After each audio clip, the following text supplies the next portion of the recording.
I'm going to be multitasking flat out. Like, there's going to be dog interruptions, tradie interruptions, my wife and kids rocking up, Mick the concreter in the background just like screwing and nailing and shit. We good? Yeah. Sorry, dog. Had to get all the audio synced. Django, come, sit. He's a big boy. He is a big boy. He's the one that when you're like, hey, I'm at the front gate, are the dogs all good or do they bite? And I'm like, the big one bites. And he's the one that come barreling out after you pulled up too. Yeah. And I was like, oh, I'll just wait and I'll come in the car. He's had a few victims, I think about 5 or 6 now. Oh, true. Human victims and, about a dozen animal victims. Yeah, well, I pulled up here and then I cracked the gate open and I was like, German Shepherds, I'll sit and wait, I reckon. They're loving this. Dear, thanks for jumping on, man, making the time. No worries, mate. Yeah, like I said, I'm like that under the pump, but for some reason I was like, yeah, okay, let's do a podcast. Sweet. I'm the same, like I detoured an hour and a half from where I'm going. Like I'm flying out of Sydney and I've driven to the north side of Newcastle to try and have a yarn for like an hour. Yeah. And then... no, you're going to have to make it short because the traffic's going to be a bitch on a Sunday. Yeah, and the worst part is I don't want to miss my flights because I booked business class on the way home. Oh, bullshit. So if we miss them, I'm going to be fucking... Business class? Shit, you can pay me for this podcast. Nah, it ended up being those fucking reward flights you get on Qantas. Oh, yeah, nice. So it cost me like $500 for 2 tickets. Yeah, live it up while you can. Yeah. I was just, we were chatting about it before. I just came up from down in Spencer in Central Coast, New South Wales, and shooting for John Raleigh and Blood Origins and stuff. And he actually, the reason why I remembered is he gave me a heap of prosciutto. Oh, venison nice. prosciutto to give you. Yeah. Oh, legend. Yeah. He and you've got a mutual friend, Colin. Yeah. Those boys do good things. Up the North Hunter, eh? Yeah. Every time they post something, I'm usually drooling in the background, like just incredible food out of wild meat. That's the cool thing. Yeah, Colin's a chef too, hey. Yeah. Up in Scone. Yeah. Yeah, right. And some like good fellow come out of there too that they get. Oh yeah. Keep it quiet. Sorry. Yeah, no, there's some good bloodlines all through the Liverpool Ranges, all that Upper Hunter area. Really good bloodlines of fallow deer. Red deer seem to be taking a bit of a hit over the last 6 or 7 years, but yeah, the fallow deer have gotten pretty good, but. It's changing all the time, right? Like we had a couple of good seasons and then we had a couple of really bad seasons, and the bloodline's the same, but just the trophy class seemed to go back downhill a little bit. The numbers went downhill a long way. A lot of culling that's going up there. So helicopter culling, and then obviously there's certain farmers that don't want anything to do with the deer and slaughter them and leave them to rot, and then probably more so talking about John and Colin. Like, you see what they're doing out of venison, wild deer. It's like such a good resource, an incredible meat. And in most cases, it's just shot and left on the ground by non-hunters, So you get a hunter involved that knows how good that meat is. And it's like, man, I'm not leaving nothing behind. We're out there stripping the ribs off like vultures have been on it, It's such a good resource, and it's a shame to see it wasted. Yeah, well, John and I actually I did a podcast with John the night before the shoot I did there with him, and we talked about this sort of stuff, touched on all the bullshit that's going on in SA, like South Australia at the moment. Yeah. Leaving animals to like starve to death for 2 weeks with their back legs blown out and all that sort of stuff. It's horrible, eh? It's real ordinary, man. And I think like a few other people, so what this shoot was about was introducing non-hunters into game meat and like the resourcing, having the discussion about it. Mm-hmm. And there was a lady there that had absolutely no clue, and like she couldn't believe, like couldn't tell the difference. Like she ate goat that night, she ate wild pork, she ate wild venison, and she couldn't like fathom the fact that it tasted so good. Yeah. But you don't even have to be a chef to cook it if you look after it properly. Oh, definitely, yeah. My wife's an amazing cook, so she can cook just about anything really well. But like, yeah, you don't have to be, But I think a lot of cases with deer meat, someone might try it for the first time, and it isn't treated properly, as in straight off the carcass of the animal, to the point that it's in the fridge and then goes onto the pan to be cooked. So if it's not treated right in that sense and handled with care and then cooked the right way, then you might eat venison and be like, oh, that wasn't much chop. But really, I treat it the same as most lamb. You know, that's how I cook most of my venison, and it's just knowing the cuts and whatnot. So.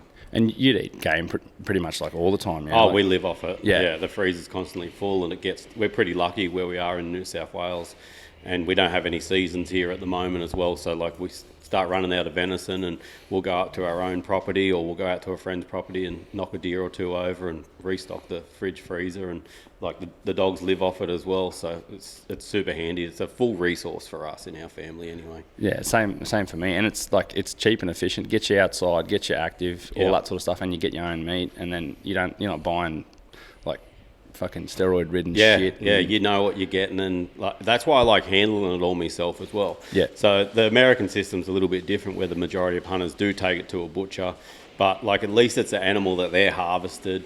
Like, you know, they know the condition of that animal when they took it in there and getting their own meat. And with me or most of the Australian hunters, we're doing all the butchering ourselves. So like that meat's past these hands and no others, you know, like you know exactly how good or not good it is, you know, and yeah, so it's a beautiful thing. Do you think like a lot of the reason that people aren't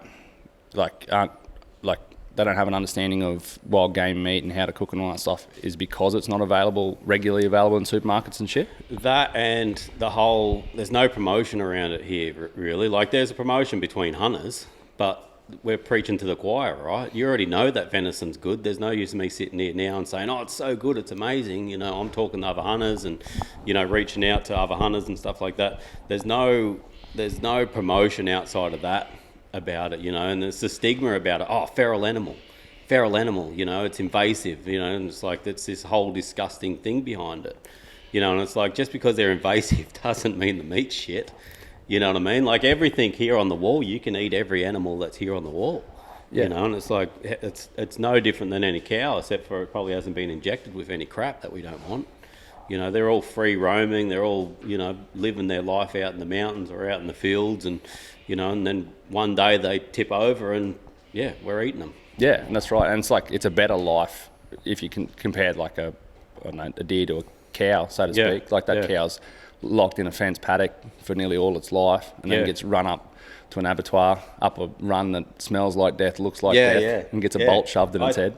I actually think their whole life up until that point, because I think of farmland Australia, and they're all big paddocks, and they're all on, you know, good pastures, and you know, you never see a cow on the edge of the fence going, fuck this, I want to buy a new car and a house, and you know what I mean? True. You know, they're just like, they just care about fucking eating and fucking and like that's it, right? Like, so they all seem to be pretty happy, you know. So like, I think free range beef, I think farming in Australia is actually quite incredible, you know, but the upper side of that is deer hunting or something like that, where it's just a free ranging animal that goes wherever it wants, and it comes in, it's taken in a real nice aspect, you know, taken with the bow, one shot, double lungs, goes down quietly, no pain, no stress, no nothing, and then like that's as good as meat can ever get, you know, in a situation like that. But it's everything that goes in behind it too, right? You know, like sitting in this shed here and you know, sharpening broadheads and prepping arrows, you know, and like the study of animals' vitals, and like reading the wind on the day, and like knowing your bow gear, and it's like there's a friggin' 1,000 things that goes in to killing an animal gracefully, you know, before that meat ever touches the plate at home, you know. But it's all that background effort and work that when you do get something, and it's just like, that's why I'm always biased against my meat, you know, because I know what went in to get that meat and put it on the table. It feels so much better than just going down the store and grabbing something. There's no thought into the actual animal side of it, you know, when you just go down and grab a tray of meat, right? So yeah, I wouldn't have it any other way. And that's, if I ever come across anyone that doesn't hunt, that's why I'm always like talking hunting and trying to promote hunting to them, because most people don't realise there is all that background, you know, to hunting a trophy animal, if you want to call it a trophy animal. Like we were talking out the front, and it's like that's that whole, I can have my cake and eat it too. I can go and shoot a trophy animal that's of age, so that works really well for the animal kingdom because it's an older animal. It's harder to get, it's harder to find, you know, so the the pressure on yourself is, I love pressure. I love being under pressure, and on a hunt, and it's like the skill involved in it's more, everything's more, so it's a much better feeling when you do actually come across an animal like that and get it down. And then the having your cake and eating it too is I also get to take the meat and eat the meat, and then you're not trying to shoot the young of anything. Because if I was just a meat hunter, you'd shoot young of everything. That's the best meat there is. Yeah. Lamb's the best meat. Calf's the best meat. Bambi is the best meat, right? Is. So it's like, so when you're chasing a trophy animal just because it's got big horns or antlers, it's just not trophy hunting. There's so much more to it. It's not as black and white as people think. Definitely not. But the way it's been promoted, media, movies, things like that, anyone on the outside that doesn't understand would think, oh, that's horrible, that's disgusting, hunting's disgusting. But it's not. It's actually a beautiful thing, and there's a method to it, and it's not just about going out and finding the first thing and shooting it. It's finding quality over quantity, especially with bow hunting. That's something that I loved about bow hunting, is it was more select. Yeah, 100%. And just to touch on what you said there, like the killing of the animals, like referencing what you said, is like less than 1% of the whole process. You know what I mean? And like people are so focused on that part that they negate to even try and understand the whole big picture of the thing. Yeah. And that's the bit that's the most frustrating, because like you can't explain it to somebody that hasn't done it. Well, I find I can't anyway. Yeah, it's very hard. It's very hard to, that's for sure. I've had some people that have never been in the hunting industry and really removed from it, that's someone that's lived in the city their whole life. And I've been doing it for 30-something years now, or 30 years, or whatever it is. And so I sort of have found points that you can get across to people, but it's some people are just so shut off to the idea of it, and won't accept it at all, but they'll just run down the street and grab a tray of meat, and it's like, and that's what I'm saying, there's no thought process into that tray of meat. Whereas, Kimmy used to give some of me antlers away, and I'd notice them missing straight away. She's like, how can you know that deer? And I'm like, because I know every single deer that I've shot. Where it came from. I know everything. I know, forget the antlers, I know the condition that it was in before I shot it. Like that animal, was it a healthy animal? What meat did I take? Everything like that. You just never forget. Every one of them's been important in a sense to me, and still is. Yeah, 100%. And I think like that's where it's like you bring it to the table and share it with family, friends, or whatever, and you can tell the story behind it too. Like it sparks conversation, and I think it's like a real primitive thing that humans are sort of slowly stepping away from, with like social media and the internet, and like catering for minority groups, far left, far right, like all that. And it sort of dilutes the message, I think. Like you don't even have to be a hunter or an outdoorsman or even like want to do it, but I feel like it deserves a higher level of respect than it gets. Yeah. And I think that's one of the biggest problems. Yeah, I remember I was just talking about this a couple of days ago. I was like the youngest fella working on a building site down in Canberra when I lived down there, and there was, I'd go to the pub. I'd non-drinker my whole life, but I was down the pub with these guys because I used to get a lift to work and whatnot. And there's a guy eating a burger there, like a beef burger. And we're sitting there, and one of the other guys starts talking about me bow hunting. I used to take all the hunting magazines into the side office and leave them in there for guys to read and that. And he's eating his burger, and he's like, I just prefer to live and let live when we're talking about it. And I'm like, mate, what do you think's on that burger? Like, there's an animal on that burger. Be it a cow, it's still an animal. It's still a life. You can't sit there and say, I prefer to live and let live. I prefer to go out and get my own meat. I prefer to put the effort in to go and get that and feel deserving of it. Yeah. There's nothing wrong with buying a tray of meat.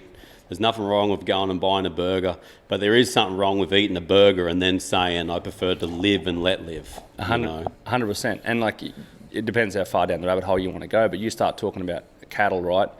The amount of land cleared and the other shit that died for you to be able to get that piece of cow or beef and eat it. Yeah. Like, you've killed more than just a cow. Yeah, to get that cut, 100%. You know what I mean? Yeah. So, like, and that's what people, I think, fucking forget to realise. Yeah.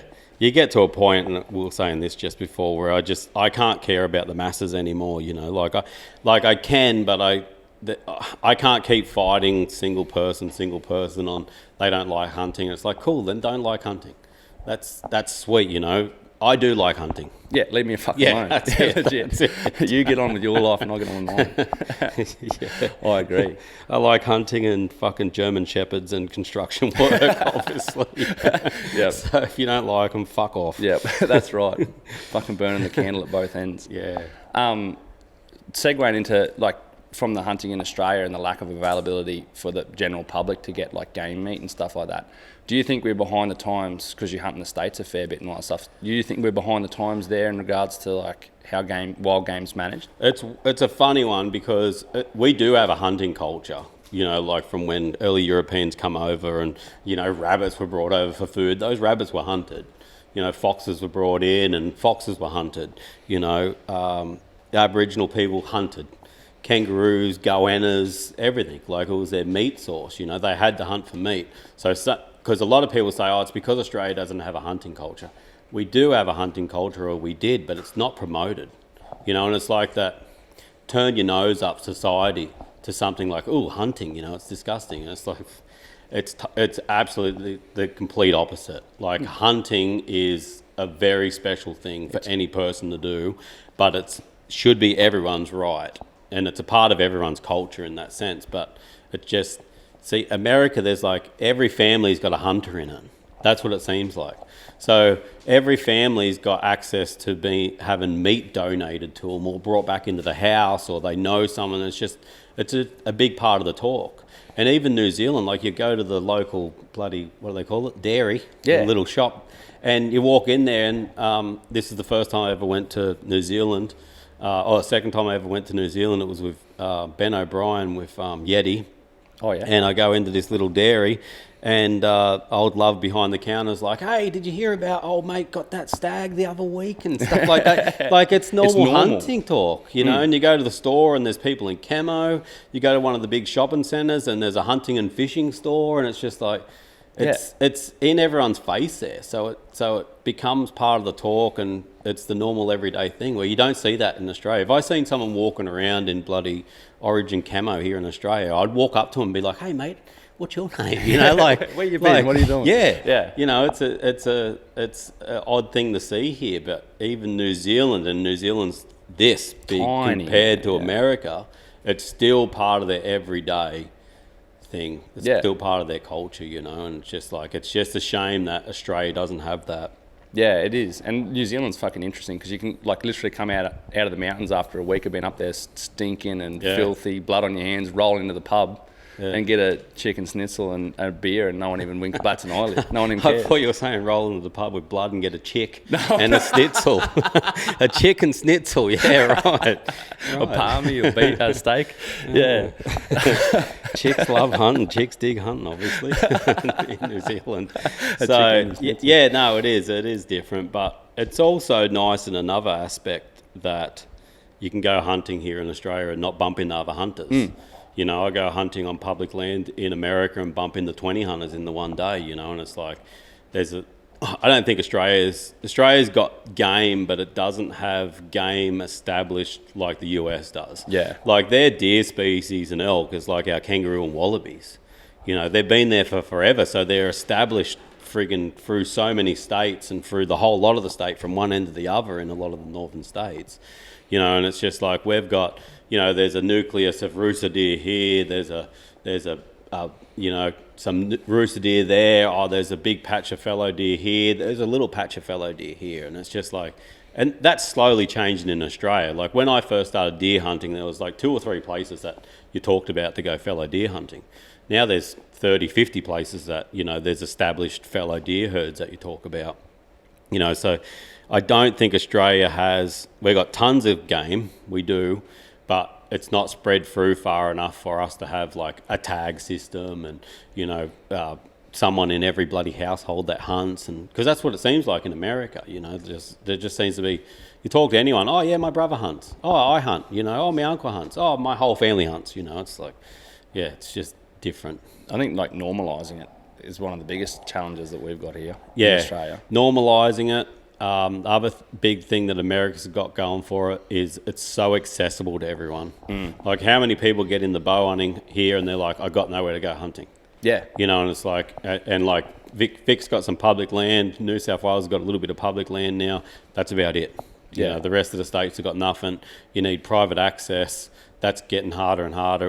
It was hard when I first got into bow hunting, even, you know, because you only need a couple of bloody cowboys to go through and cut fence, leave rubbish. Cut fence, yep, shoot a couple of signs, do something like that, piss the farmer off once. Nah, why would you have hunters there anymore? You know, and they're the ones that get seen and talked about the most, right? And they're the ones that fucking ruin it for everybody. And people don't realise that that's a very small percentage of the hunting community. Yeah, and you'll struggle to find. I don't even consider them a part of the hunting community. I guess not. Yeah, I guess not. Yeah, I went like, I don't know, 15 years ago, maybe 20 years ago. I went on a mission where I was just going to pretty much call into every station owner all up the west coast of Australia and try and get access when I moved over there. And I did like a 4 or 5 day drive turnaround. And I was calling in the different properties to get some and I got some really good access, so I'm not complaining. But I called into this one property, and the thing that used to get you through the door was you'd say you're a bow hunter. You don't shoot guns, because they'd had enough gun hunters through there, and they'd shot frigging cattle under the spotlight and water tanks and shit like that. And I said, no, I'm an archery hunter. I just shoot with bow and arrow. And he's like, oh, even worse. And I'm like, oh, right. And he's like, yeah, I had to pull a couple of arrows out of a bloody sign down on the side of the road. And I'm like, mate, you've got the wrong person, because I'm not wasting an arrow shooting a fucking street sign, They're right? expensive, man. I'm looking for a 40-inch goat, not a street sign. And anyway, I had this good chat with him, because, you know, you wouldn't find someone more against that sort of thing. You know, I'm old school value. I've always had strong ethics, and especially when it comes to like archery and hunting and stuff like that. I ended up having this big chat with him, and he ended up giving me access, thank God. But he pulled these arrows out, you know, out of his bloody shed or something at some point, and they were crossbow bolts, you know. And it's some idiot driving up the coast road and shooting in the signs, and there was probably a couple of bullet holes beside there from his mate, you know. But those sort of people do wreck it for everyone. But it's hard to you know, blame the farmer for saying no when shit like that is going on, you know. Yeah, 100%. And I wonder if there's a lot of that shit that is. Do you hear much of that stuff in the States?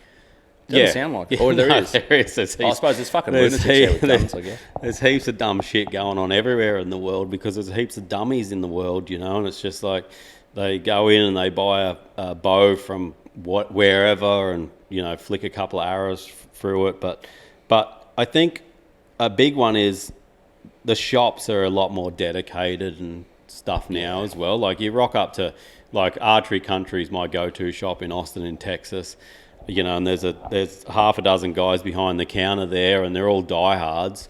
And then so if someone goes in there to buy a bow, they're promoting it in the right way, you know, like, you know, this is what you'll have access to. You need to go and get a license, a hunting license. This is the seasons. You know, they'll set you up with the right kit, you know, and you go to bow hunting only down here down the road, which I think you just got a bow from not long ago.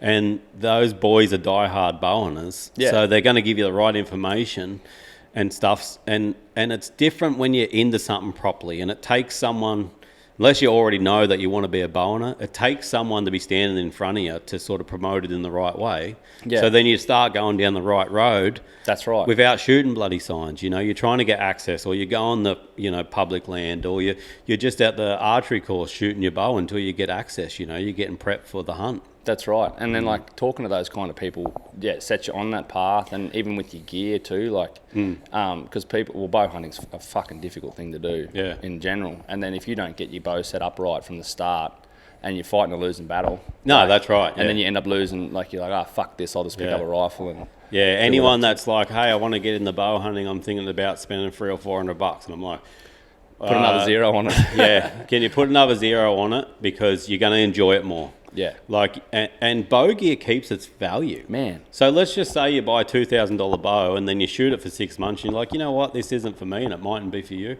You're going to get most of your money back when you sell it anyway. So it's like, go in as deep as you can, obviously, without hurting the family or your friggin' business or your back pocket or whatever you got to do, but try and get something decent to start with, because you're going to enjoy it more. You know, instead of throwing arrows all over the target like this and being like, oh, you know, I'm not good at it. You know, well, you probably are good at it, but you bought a $300 bow. So 100%. Now, I upgraded. I went from a 30-inch ATA Matthew's Vertex to the new lift. Oh, yeah, yeah. Got a 33 and got the boys to kit it out properly. Yeah, you'd be loving that. Fuck, man. It gives you a bit more margin for error. Like the 30-inch ATA would fucking punish me if I didn't do any. My form was wrong. Yeah. I got the lift sitting there. That's my backup bow now.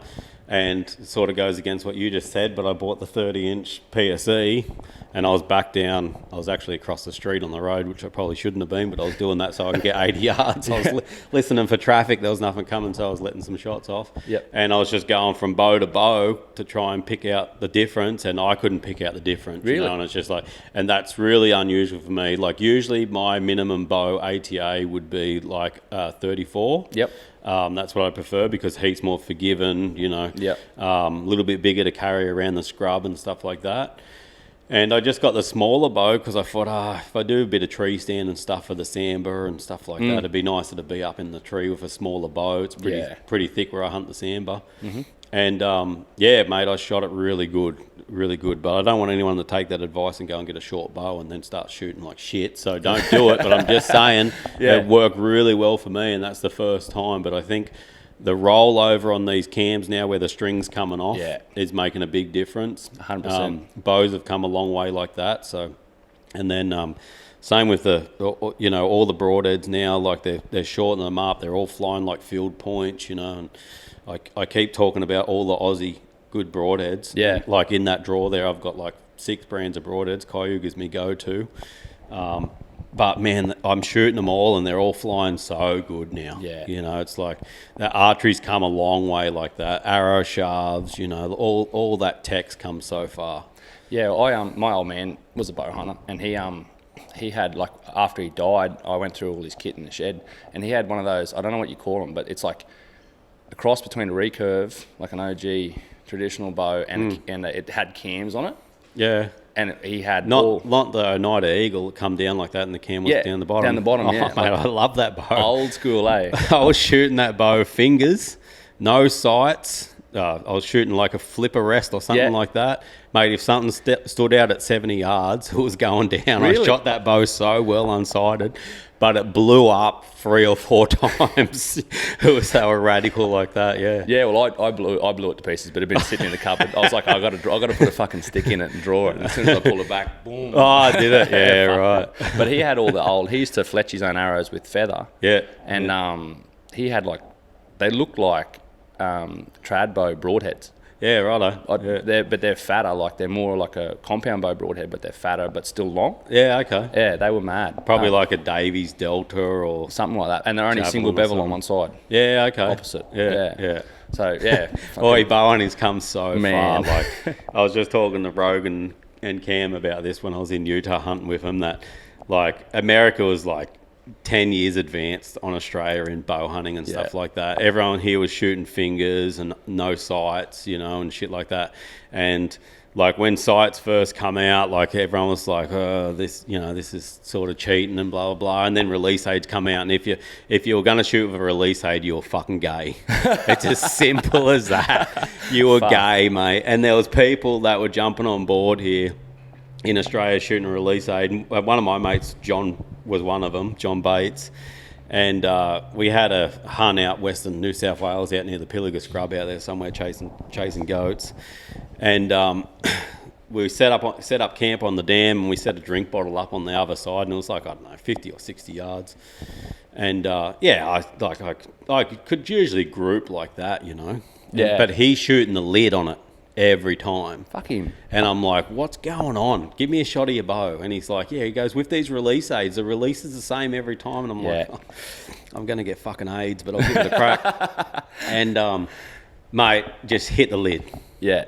Next shot, hit the lid. As soon as I got home, I went and bought a release aid. Yep. You know, and then that's it. I could never shoot fingers again unless I'm shooting trad bow or something like that. But, you know, whereas America was all kitted out with all that stuff way before it, you know. And it was a trip. And, like, I was still shooting wooden arrows and, you know, you had the spine test every arrow. Yep. You had the spin test every broadhead, you know, and you'd put a bit of glue on and get it right again and fuck around. Yeah. And, you know, and it's like, and then carbon arrows come out. I started using alloys first, and you know, with them bending, it was like, you know, it's shit because every time you had a shot, you'd have to get your arrow and spin it again, you know, and it mightn't shoot the same. There might be a little bend in it. And, Yeah, righto. you know, and then carbon arrows come out, and it was like, oh my God, this is friggin' awesome. Next level. And then the ultra thin arrows come out, like the 4mm carbons, and it was like, oh mate, it's just like, I don't think arrows can get any more advanced without The system change and sort of thing. they're as good as they can get now. Yeah. You know, that last bull elk, I don't know if you've seen the video, but mate, I shot him.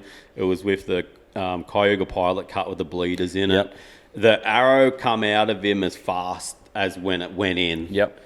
And it just, like, I just seen it instantly behind him, like bang in the dirt, and him buckled up straight away, blood out both sides. You know, and it's like, that can't get any better than that. You know, like, I don't want a bullet. No. You know, like, we're still archery hunters, so you don't want a bullet. So an arrow can't get any better than that. No. Whether you're using expandables or fixed blade like me or whatever, it's just like, that's the ultimate. The bow was quiet. Nothing around me knew what was going on. So, like, bows don't need to get any quieter. No. You know, we're already shooting them out to 100 yards. They don't need to shoot any further, you know, and that's not the idea behind bow hunting anyway. The idea is to shoot from here to the fence there, bloody 10 yards away, you know. That's the whole point. So that's the whole point anyway. But the fact that you can shoot out to 100, you know, if you have to. So it's like, I don't want any more advancements in that sense. You know, like, make them look cooler or lighter or whatever, you know, or... Like, I don't know, how can they go any further? I don't know how they can go any further without it feeling like a crossbow or a gun. Digital sights with range, well, they exist now. I think Garmin. They do, yeah. Yeah, with rangefinders on them and shit. Yeah. It's probably the only fucking... Yeah, so I'm at the point, that's my new gay now. If you do that, you're gay. You know? So it's like, I've got to find something to insult someone about. But I don't know how they can go any further, you know? And it's a little bit like this PSE that's at 30 inches, you know? It's like, how can I shoot that as good as I used to shoot all the longbows now? So they already have come a long way. Yeah, well, they've obviously done something in with it that takes away all that risk with shooting a shorter bow versus a long one, it sounds like. Yeah, they have. And you've tried at fucking 100,000 bows, so you'd know. Yeah. Yeah. You know, and it's like, but it's funny that you go for all this tech stage, and like, I've got the rangefinder binos now, and, you know, it's like, everything's kitted out good. The backpacks are better, boots are better, everything's good.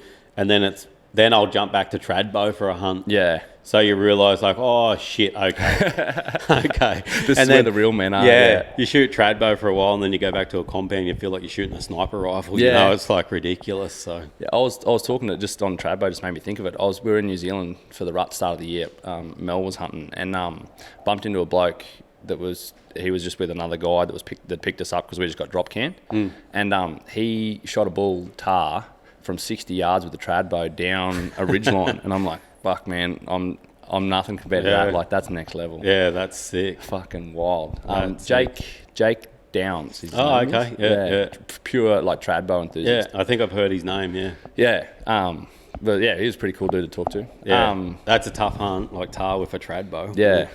Yeah, he said it was a 60... I didn't see it, obviously, but he said it was a 60-yard shot, and I had no reason not to believe him. Yeah. And he's killed a lot of shit, like, on his Instagram page. Yeah, legend, awesome. Yeah, madness. The States, man, like, you just got back from there not long ago. Yeah, I did, yeah. Sounds like a pretty massive fucking trip. Yeah, it actually wasn't. I usually do 30 days, and it takes somewhere between 25 to 30 days to usually kill a bull on public land. Yeah, you're picky, though, hey? Kind of? Not really. Like, yeah, but no. Especially when you're at day 27, you know. But I'm usually in a place that there's a chance of a good bull. You know what I mean? So if a mature bull does step up, it is usually a big one. I might pass up. Look, I could pass up 2 or 3 bulls during those 30 days because they are younger bulls. Mm-hmm. You know, you don't really want to carry a younger bull out when you're back there like that. I think last year there was a point that I was 27 miles into the backcountry from the nearest road. So like that's either calling in horses if you have a contact of someone that's got a string of horses to carry it out, or you're trying to call in friends. I did one years ago with a fella called Grant Hughes where I called him in. That was 4 or 5 days of packing it out, the bull out. That was from 14 miles back, pretty rugged terrain. So yeah, you are holding out, and I always say it, like, and I haven't been yet, but I'm waiting for it to happen, some of these hunts I'd be better off not being successful on.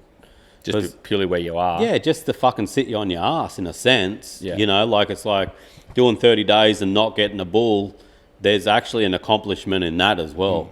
Hanging out for them 30 days and not getting one would actually do something for your person. You did that last year, didn't you? Like you had a hard slog last year. Last year I did, I think I did 31 days. By the time I got the bull out, it was 31 days. Shit. To get him out. I killed him. I think I killed him on the last day of the season, and we carried him out the day after. So it wasn't the season. The next day we carried him out. So I had a bunch of guys that I called up that were helping me out the whole time. They come in and we end up packing him out in one hit. So, but I think it was day 29. Might have even been day 30. And like I properly broke down. I was fucked. Like I thought I was at the top of this mountain. I hiked through till like 2:30 in the morning because I seen a bull and a herd up high.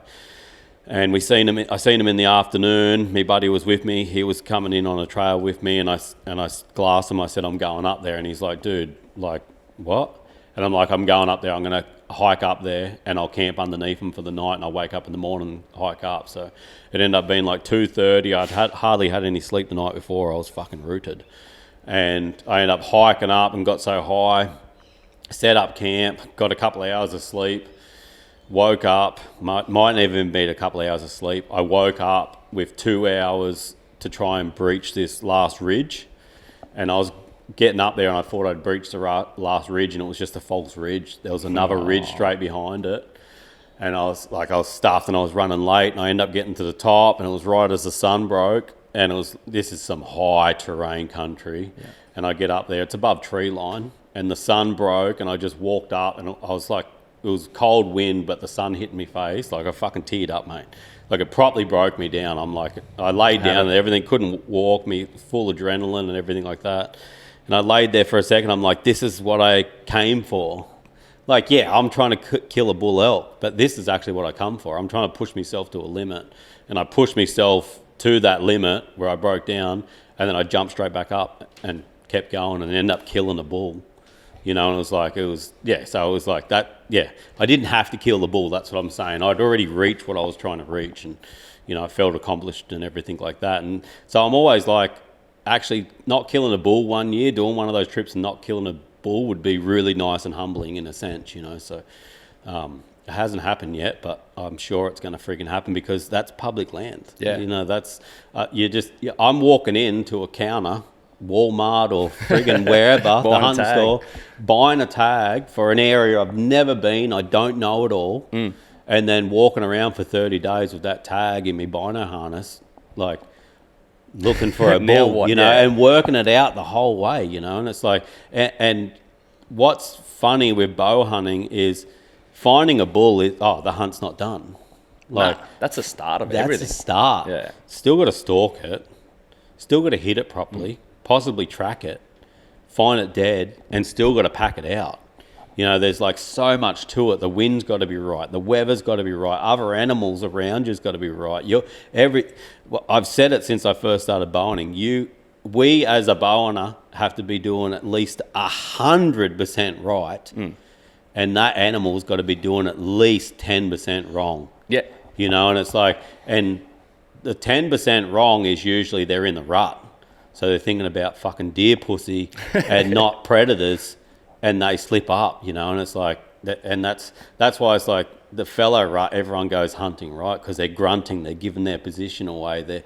They get a bit silly. They'll come into a call, you know. The red roar, you know, it's the same thing. The elk bugle, you know, it's the same thing. So I actually hate the rut for fallow deer. It's a prick. Because they're grunting, and like I'm looking for a certain size animal, and you're just joining the dots for the day, you know, doing 25, 30 Ks, and you get there and it's like, it's not the one I want. You got a split palm. It's not the one I want, you know, and it's like, I hate that. I like the velvet period. You go out, there's 20 bucks bachelorette it up. They're doing the same thing every day out feeding, and you look over all of them, you're like, that's a nice, healthy animal. That's the animal that I want. And you find a target, and I like the history behind a hunt, you know. If it's something that's taken years or weeks or even days, I like that history behind it, you know, where I slipped up on him last time, the wind changed last time, he seen me, you know. It's just like, I like that sort of thing, you know. There's a story behind it. 100%. I'm in the same boat with Chiddle. Like, I'm up in Townsville, Yeah. and my bow hunting, like, I've hunted my whole life, but bow hunting's sort of pretty new for me the last few years. And I've been hunting with the Dooms's twins, so my skills and knowledge has just gone sky. I got a fast track to like being reasonably skilled at it, I guess, from hunting with those boys. But I still, like, a good Chiddle stag still eludes me, and I really want to do it by myself.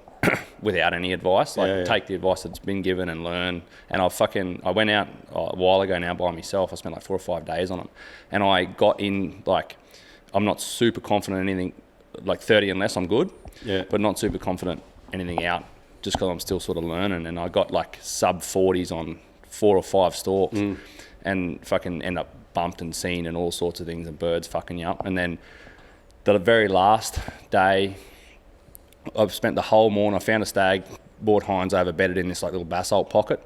So I backtracked right out, walked all the way around with the wind, stalked in, ended up crawling up, and I knocked me sight. And he's laying bedded, but full like curled, so his like rib cage was open on the side I was on, everything was primo. I got to 20, drew, shot it, missed him by a foot to the left, and I was like, hang on, what the fuck's going on here? I like how you blame the sights early in the story. It was actually shooting. No joke, it was actually shooting out. I was actually yeah, I bet. I had 2 shots at him, which is very rare though. Yeah, right. Like he bumped up, didn't see me. Yeah. And I had a sort of bit of bush in front of me and stuff, and he jumped up, the hinds all jumped up, but they were sort of hidden from me by the ridge. They were sitting all up on the ridge. He jumped up and stood up at about 35, 40. So I sort of slowed back down, redrew, stood back up, shot him again, foot in front. Oh, shit. Twice in a row. And then I went back I was filthy, went back to the car, shot the target, and fucking missed it by a foot, 3 arrows in a row. Yeah. Yeah, so. Horrible timing, yeah. Some of those ones don't leave you. I got a fellow deer that I had 2 shots at him. I had photos of him and everything, because it was one of those ones that I was going to have a lot of background and history with. And I don't even display the photos anymore. It upsets me that much. Because, no, he was a proper giant. Yeah. And, like, I had 7 run-ins with him, and, like, had patterned him down what his rut stand was and what he was doing and everything. And like I said, 2 shots at him and never hit him, never grazed him or nothing. And then he disappeared. And I think he ended up on the neighbour's place, and they might have shot him. He never come back again, but they said they'd shot a big, like, meanle buck. And, like I said, I can't even display the photos. It still haunts me today thinking about it, like, just missing him twice and what he was, you know, and I'm still filthy about it. Mongrel dog. Stupid bloody things. Cull him. Reckon he's still out there or what? No, I'm pretty sure the neighbours shot him. Ah, right. Yeah. Spill him. Yeah.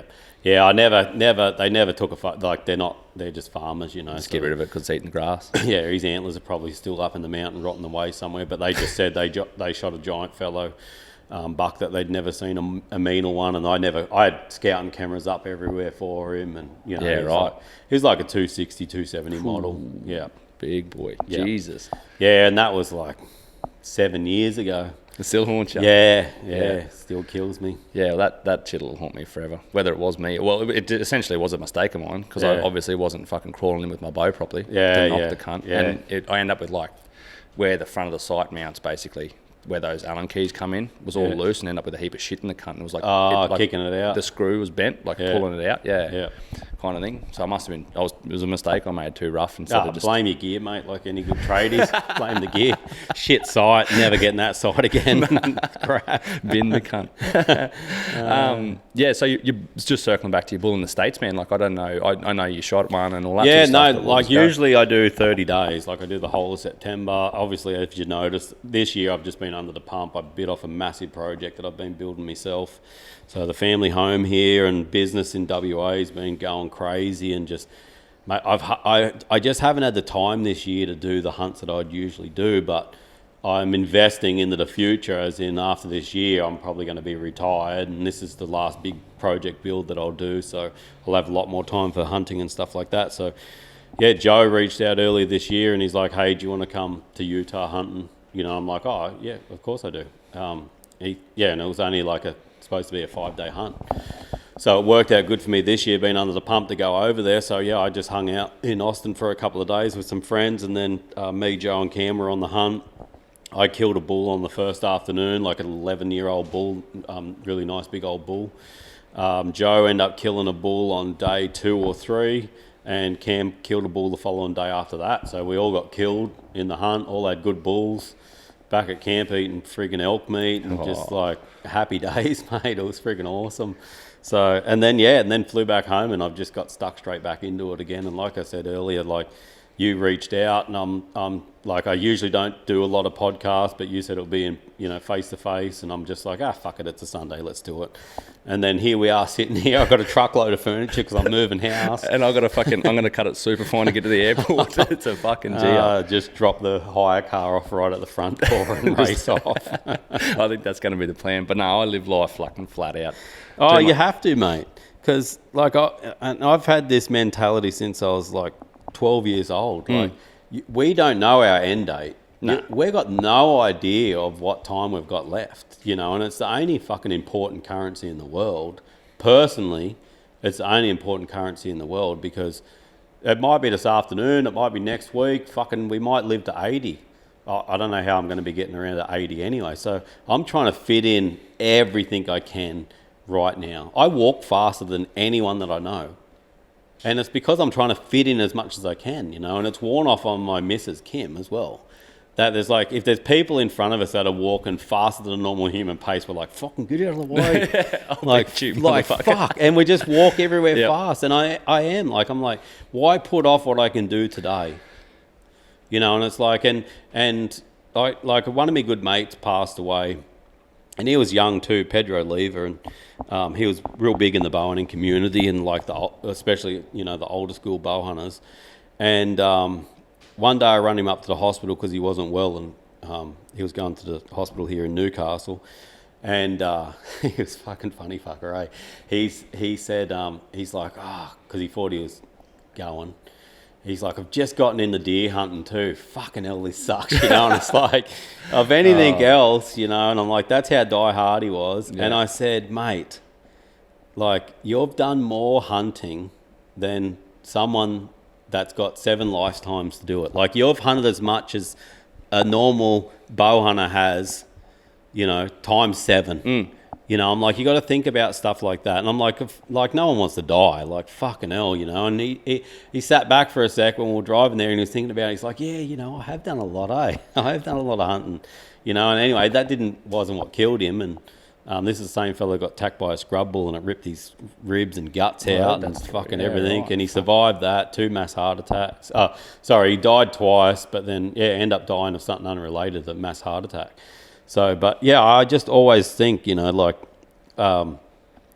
it was like, when you have kids, do you have kids? Oh, yeah, I got a little daughter, yeah. Yeah. Once you have a kid, it's sort of like, fuck, I feel like I've lived life now. Like, I've brought someone else into this world. And Heath Ledger said it the best years ago before he passed, and he's like, yeah, but now I've got kids, I want to be there for them. So it's like, I've had kids now, I feel like I could die, and it's like, it's not like that because now I've got kids, and so it's like life starts again. Yeah. And it's the same with anything you tick off, it's like fuck, I'm always like, don't die before this fucking hunt, or don't die before this event, just get through this event, and it's like, because, you don't know, and anyone that thinks they fucking know is kidding themselves. So there's no time to sitting around on the lounge and fucking around. Unless you truly need a break, there's no time for that. No. There's no time to put off the fucking new job that you're trying to go. There's no time to put off that project you want to do. There's no time to put off the fucking hunt that you're like, I won't do that this year, I'll do it next year. Do it this fucking year. Or who do I give a fuck? I don't give a fuck. But do it. I would, 100%. 100%. And I think that's fucking, like, a lot of people lack that, I reckon. And yeah. I'm the same. Like, I was just like, fuck, I'm here. Like, and you've been on my list to talk to for yonks now. Yeah. And I've just been like, no, fuck, I'm just going to annoy this poor cunt until I can get a gap in his schedule to have a yarn. And you've got to. It's just doing it in the right way. Yeah. And I've heard your name before, so there's half the right way because I know that you're a known person, you're not some joker. Yeah. And then it's just doing it in the right way and being polite about it. I reckon I've been offered fucking, this is not even a joke, over 1,000 different knives over the years from people that make knives. And I've always said no, and Quiet Carry send me a bunch of knives, and Montana Knife Company have sent me a bunch of knives, and both great companies and good guys and love their knives. And this one guy just reached out and he's like, hey, I don't want anything in return. You don't have to promote it, or because, you know, most people are looking for something in return, and good on them. It's their business, you know, nothing wrong with that. And this guy just reached out and he said, hey, I don't care if you don't post about it or anything, but I want to send you a knife. So I'm like, yeah, cool. No, I'm all for it. Now I'm going to post about it because he said it like that. Yeah, and they're the people that just want honest feedback too, because you'd use his knife more than 100 other people that he'd give knives to, you know what I mean? Yeah, so your honest feedback's of huge value to him, let alone your endorsement. No, that's right, yeah. And it was a freaking great knife. I actually give it to my guide before I left Utah, so I don't have it anymore, but it was a great knife. Yeah. You know, so, but it's just going the right way about it and asking, and there's no harm in asking too. No, and that's what I figured, like, he's only going to say no, or like, I'll sit in your bloody, because I'd assume you get 1,000 message requests a day. I'd sit in there for a while and you might end up coming across it. Yeah, I always feel bad because, you know, I care about people, you know, but there is a lot of people that have messaged me in the nice way and I haven't gotten back to them, and it's nothing to do with them. It's just got to do with being too busy, you know, and it's time. It's hard to fit shit in when you're already doing what we said. You're trying to fit everything in already, you know, and it's like, I have a lot of people that are like, hey, you know, reckon we can get together for a hunt. It's not that I don't want to hunt with you. It's just that I've got about 20 mates already that I don't hunt with because I don't have the time. So it's hard to go and hunt with someone new. Yeah. You know, where I've got old mates that I've been mates with for 20 or 30 years that are like, as in through bow hunting, that I can't even get a chance to hunt with, you know. Exactly. So. But then, the people that get the shits with that too, that aren't worth your fucking time. Like, no, that's right. Having Greentree's too fucking good for me. And that's not the case. It's definitely not the case. Most it's definitely not the case. I had fucking dirty construction boots on a second, dirty construction shirts, a fucking black shirt with dog hair all over it, and you rock up to do the podcast and I'm like, oh shit. A truckload of fucking mattresses my and shit. My mate, the concreter that's working at the house, happened to have a QU shirt. This isn't even my shirt. I borrowed this off my mate Mick to wear during the podcast. I'm no one special. I've just found a lot of time to go hunting, and I've had the time to promote it because how I got into bow hunting was I went in with a rifle into a gun store when I was 14 years old, and there was an old compound bow sitting on the wall, and I was like, what's that? And he's like, oh, it's a compound bow, and he handed it to me, and the second he handed it to me, I went, get fucked. I'm a bow hunter. I'm a bow hunter. No, I did. I seriously did. The second he handed it to me, I was like, this is fucking me. Rifles are for gays. You know, and I'm like, and I say that in the nicest way. I've got nothing against gays, you know, I'm just saying it in a slang way. And he gave me a magazine, and most of the bow hunting community's heard this story already, but he gave me a bow hunting magazine. It had a fella on the front of it with a big water buffalo and a compound bow.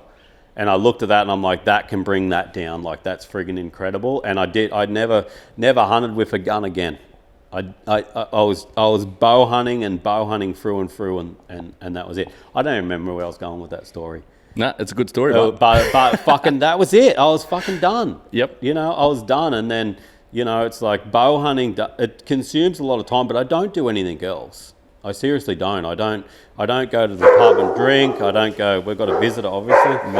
I don't do anything else like that. You know, it's just like I'm dedicated to bow hunting, and I put my time in on that. I'm dedicated to the business, which is this building. I'm dedicated to my wife and my kids. And outside of that circle, that's fucking it. Like, if you want to be friends with me, you're gonna have to be a bow hunter, because that's the only spare time that I've got now. Yep. You know, I don't think there's anything wrong with that too, and like not settling for less or changing your standards and what you believe in to suit somebody else. Yeah, again, life's fucking short. Yeah, no, it's short, and I think it's kept me out of probably doing other things that could lead to trouble. Oh, we've got a fourth dog in here. Look out. Oh, no. Righto. It's all happening. On that note, we probably should fucking call this, because you've got shit to do and I've got to get to the airport. Yeah, you've got a decent drive ahead of you, brother. Man. Thanks very much for your time, no, mate. Good I really meeting you, man. We'll have to do it again. Me on the podcast. Yeah, no, thank you very much. We'll have to try and do it again sometime when either of us have time that we don't have. Yeah, that sounds bloody good. Thanks heaps, mate. Appreciate it.